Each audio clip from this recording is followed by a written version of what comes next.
Hey guys, it's Brittany here from Bits of Paradise, and I am so excited that Valentine's Day is just around the corner. It's one of my favorite holidays. I would say it goes Christmas, Thanksgiving, and then Valentine's Day. What is there not to love about Valentine's Day? Even when I was single, I would just get together with my friends and we would just grab an absurd amount of chocolate and watch chick flicks. So I'm going to be doing 3 separate things in this video and I'm so excited about it. So first, I'm going to start off with a gift for the man in your life. And there were many years where I was just like, what in the world do I get Joe for Valentine's Day? I feel like guys have it so easy. But this year I've come up with a gift that I think is really thoughtful and simple, and I think it's something that he'll really love. And so I'm excited to show it to you guys today. And then after that, I'm gonna do a fun little Valentine's Day treat. And after that, I'm gonna do some decorating to get more into the Valentine's Day spirit. So first, I'm gonna jump into the gift that I got for Joe. So here I have just a basket, and I haven't tested this out, so hopefully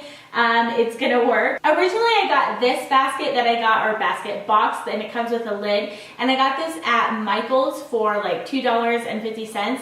And everything that I put together fits in here, and then I decided to add one more thing and it no longer fit in there. So that's why I went to this basket.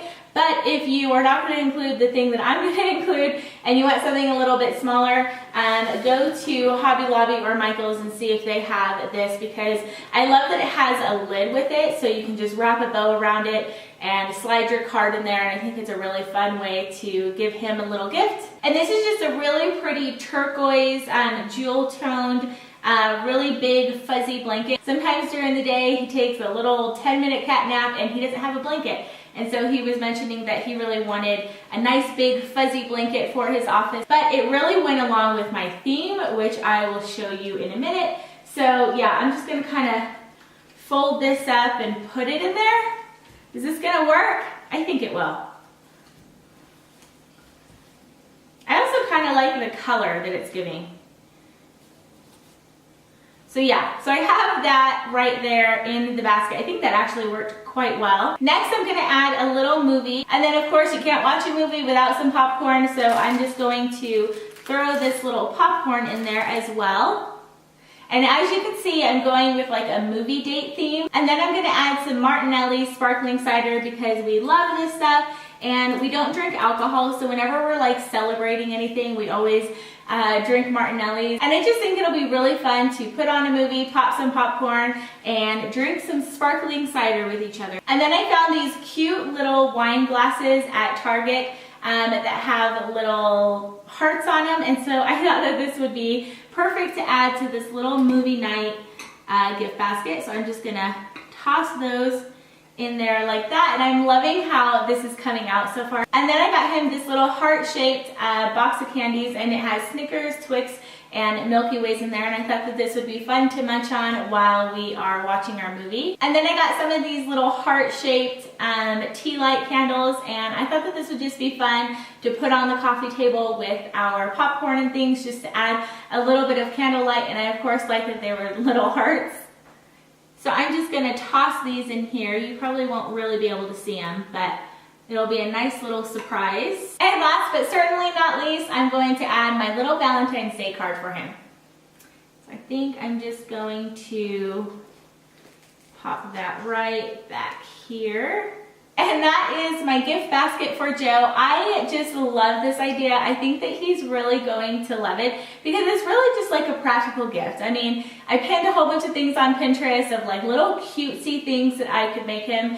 But when I really thought about it, I thought those are things that I want him to make me. I don't really think that, of course he would love it and appreciate it. I think that they really just want to spend time with you and have a romantic, relaxing night in. And so I think that this gift basket is perfect for that because we can just stay in and cuddle up and watch a movie together. We can cuddle up with this fuzzy little blanket, pop some popcorn, watch a movie, eat some candy, and drink some sparkling cider. So next, I'm gonna make fuzzy heart Valentine's Day cookies. And when I saw these, I just thought that they were so absolutely adorable, and they just made me think of how Joe makes my little heart all fuzzy. So for this recipe, you're gonna need 3 cups of powdered sugar, 2 to 3 tablespoons of evaporated milk or milk, 1 cup of butter, which is 2 sticks of butter, but I got the little half stick, so for me it's 4 sticks of butter, half a teaspoon of vanilla extract, 1 teaspoon of almond extract, cotton candy, and I got mine at Target, and I found it inside of the little holiday section,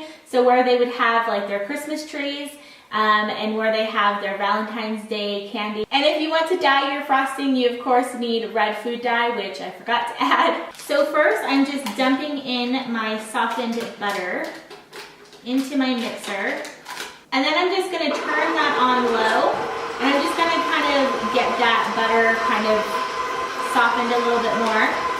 And then I've poured 3 cups of powdered sugar into this bowl, and I'm just going to slowly add that.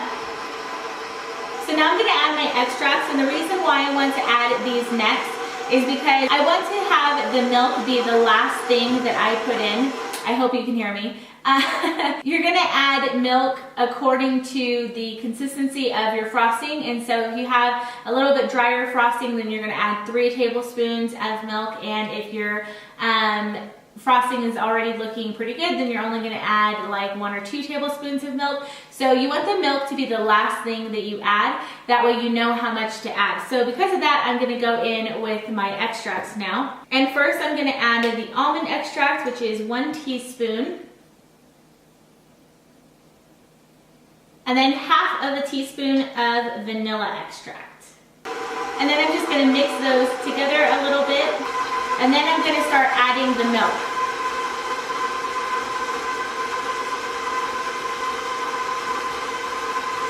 So I've added 2 tablespoons of milk, and I'm just gonna kind of let that go and see how that is. And then if it's too dry, I'll add 1 more tablespoon. Yeah, tablespoon. For me, this is looking absolutely perfect. I like my frosting a little bit thicker. Some people like it runnier because it just holds its shape better. So for me, this is exactly how I like it. And then next, I'm just gonna add a few drops of red food coloring because I want these to be just like a nice subtle pink color. So I'm gonna start with a few drops and mix it all together, and then add more if I need to. So I added about 4 drops of red food coloring, and that gave me the exact pink color that I was looking for. This is just such an easy buttercream recipe, and if for some reason your frosting is too runny, all you have to do is add more powdered sugar. There's just something about pink frosting that just gets me so happy. It's just so, it's like what dreams are made of. So now it's time for the fun part, which is decorating the cookies. And last night I went ahead and made these sugar cookies, and I will link this recipe down below. It was so easy, no chilling was required. It was just the easiest sugar cookie recipe I've ever made, and they held their shape really well, which is nice. And when I made these, I used 3 different sugar cookie heart cutouts. So now I'm just gonna take a knife, and I'm just gonna start grabbing some frosting and frosting these cookies up. And I like to have a little bit of a border, so I don't take these all the way to the edge, but pretty close. And so I'm just working from the center of the cookie out and just slowly moving that around. And you definitely don't have to be super fancy with the frosting. I think it looks cute when there's little imperfections in there and little swirls. I just loved these cookies because Joe just makes my heart so warm and fuzzy, and so I thought that this would be a cute little Valentine's Day cookie to make for him. So I have all of the cookies nice and frosted here, and I just put them on a little Valentine's Day platter. So now I'm going to add the fuzzy part, which is the, what do you call this? Cotton candy. And obviously feel free to do lots of different colors. They had yellow, green, blue, and pink cotton candy at the store. And so you can do kind of like the conversation heart colors and do a whole bunch of different colors, and I think that that would be cute. But I just stuck with pink because I did. So I just added some baking gloves, and oh my goodness, it's so much easier to work with this with baking gloves on because it was sticking to my fingers. And so it's kind of hard to work with it because of that. Also, as you know, cotton candy dissolves really easily. And so if your hands are wet at all, it's gonna start to dissolve. And just like the natural warmth of my hand was kind of making it a little bit sticky. And so I just went ahead and added these gloves, and it's working a lot better. I just absolutely love the way that these cute little fuzzy heart cookies came out. And I'm gonna go ahead and try one because I'm really curious how they taste. That is one yummy cookie. I was a little bit worried that with the buttercream frosting, the sugar cookie, and the cotton candy that it would just be like a sugar overload, but it's just really yummy and it's not too sugary at all. So I'm gonna get all cleaned up here, and then I'm gonna get the house a little bit more festive for Valentine's Day.